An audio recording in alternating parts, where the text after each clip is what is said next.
ప్రియమైన దేవుని బిడ్డలారా, మన జీవితంలో అన్నీ బాగున్నప్పుడు దేవుణ్ణి స్తుతిస్తాం.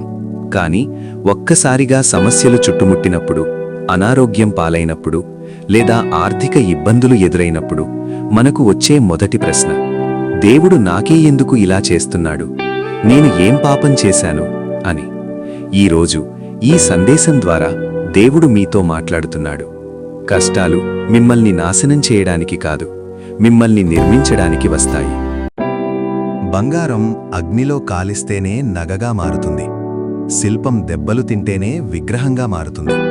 అలాగే దేవుడు తనకి అత్యంత ప్రియమైన వారిని శ్రమల ద్వారా పరీక్షిస్తాడు. యోబు జీవితాన్ని చూడండి. ఆయన సర్వస్వాన్ని కోల్పోయినా యెహోవా ఇచ్చెను, యెహోవా తీసికొనెను అని దేవుణ్ణి నమ్మాడు. చివరకు దేవుడు ఆయనకు రెట్టింపు ఆశీర్వాదాలనిచ్చాడు. మీ కష్టం వెనుక దేవుని గొప్ప ప్రణాళిక ఉందని మర్చిపోకండి. మనం మన స్వశక్తితో అన్నీ సాధించగలమని అనుకున్నప్పుడు దేవుడు ఒక్కోసారి మనల్ని బలహీనపరుస్తాడు. ఎందుకంటే మనం ఆయన వైపు చూడాలని, ఆయన సహాయాన్ని కోరాలని. నా కృప నీకు చాలును, బలహీనత యందు నా శక్తి పరిపూర్ణమగును అని ప్రభువు సెలవిచ్చాడు. మీరు ఒంటరివారు కాదు, మీ కన్నీటి ప్రతి చుక్క ఆయనకు తెలుసు.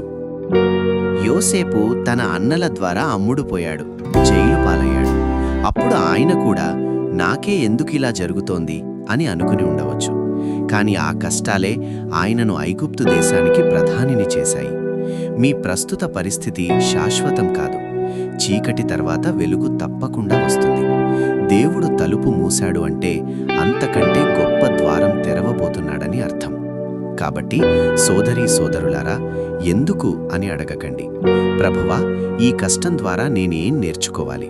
నన్ను ఎలా సిద్ధపరుస్తున్నావు అని అడగండి. ఆయన మిమ్మల్ని ఎన్నడూ చేయి విడువడు. విశ్వాసంతో అడుగులు వేయండి. మీ కష్టాలన్నీ త్వరలోనే సాక్ష్యాలుగా మారుతాయి. ఆమేన్.